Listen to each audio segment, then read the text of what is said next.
Oh, there. So if you've got a situation where the interior fan isn't working on your Mk2 Megane, it's very likely that it's to do with the heater resistor. So we're going to do a quick video just to sort of tell you how to get to it and how to replace it. So working in the passenger side footwell area, first thing you need to do is take this panel off. And this panel isn't held on by any screws or anything like that, so all you need to do is open the glove box and then get like a screwdriver or something in this gap here just to get it started, and then after that get a finger in there, and then you put it sort of this way a little bit, release all the clips, and then once you've done that it kind of pulls away more up and out like that. So the next step is to remove this trim unit from down the corner here, and there's actually a right way and a wrong way to do this. As you can see, this has previously been done the wrong way, which is why it's broken here. So the right way to do it is, firstly, you will see if you look down from the top of it like this, that this bit here is pushed into that metal, in between the door pillar and that metal bracket. And really what you want to do is, rather than just sort of pulling it, what you want to do is get a screwdriver into that little gap and compress this little clip a little bit, and then first of all just release that top bit, and then you'll be in a situation where the bottom of it is held on like that.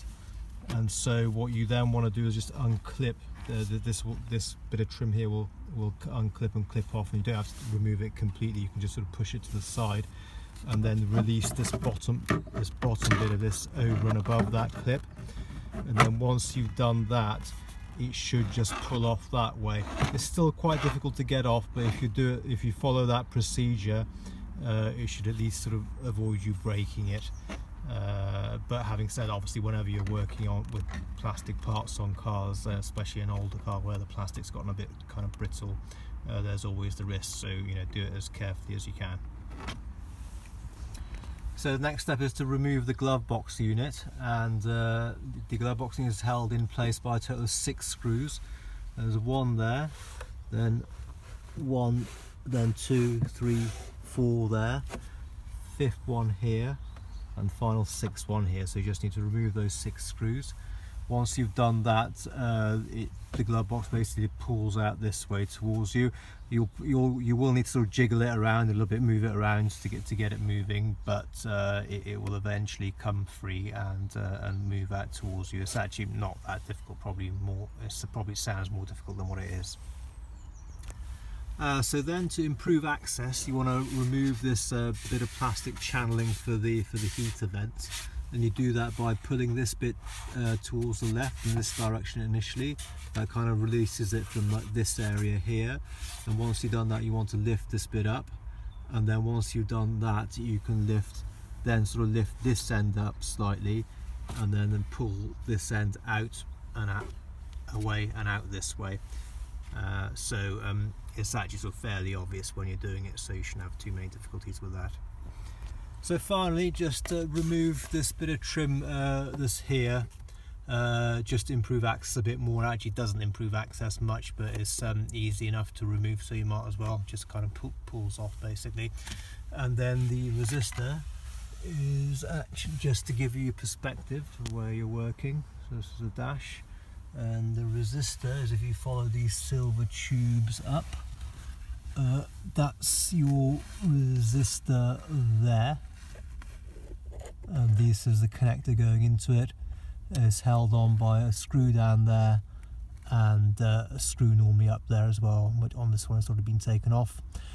So access is difficult here really. You could either take the connector off first and then sort of remove the screws and remove the resistor itself.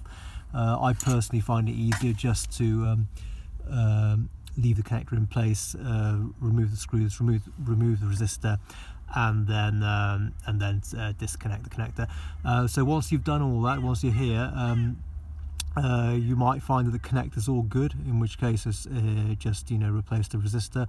You might sometimes find that actually the connector is a bit burnt out as well, in which case it's a good idea to replace the connector. You can buy cheap ones online, or you could get a second-hand one, and then it's just a matter of cutting a few wires and soldering it into place. so not too difficult. Once you've got that connector out of there, there's actually still plenty of cable, so you know, if you do need to do any soldering, you're at that stage, you're not working in such a restricted area, because you can kind of pull the connector towards you, and you know, just you've got more space to work then. So you know, as long as you've got a bit of like basic soldering, which you can actually learn quite easily off the internet if you need to, it's quite easy to do. So anyway, hope that helps. Bye.